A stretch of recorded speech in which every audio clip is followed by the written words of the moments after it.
Present by ABS Entertainment. प्रेम से बोला विश्वकर्मा भगवान की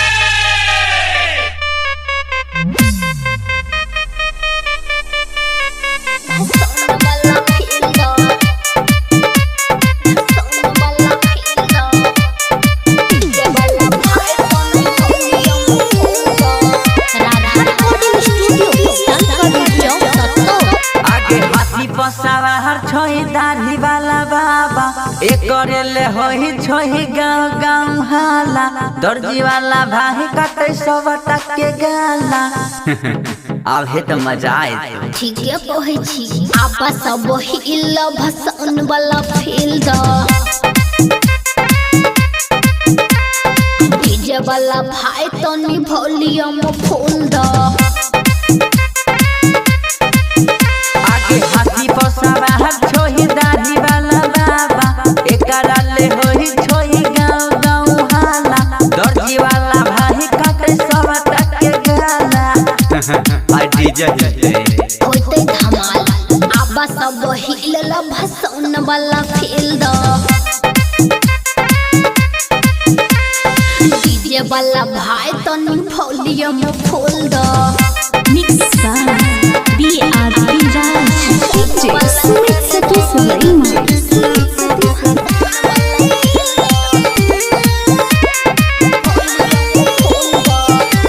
ले है अबीर सब खूबे रगर गरदा उड़ा के नहीं ले रखे मर जाय छियो पास छियै बाबा के खास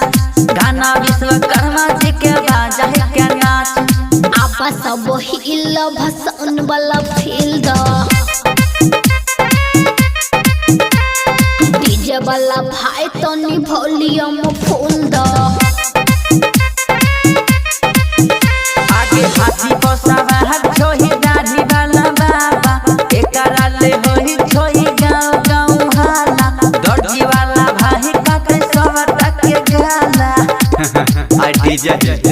होते धमाल आबा सब हिल भसन वाला फील्ड डीजे वाला भाई तनी volume full the Presented by ABS Entertainment. DJ Sumit Satu Sulaiman.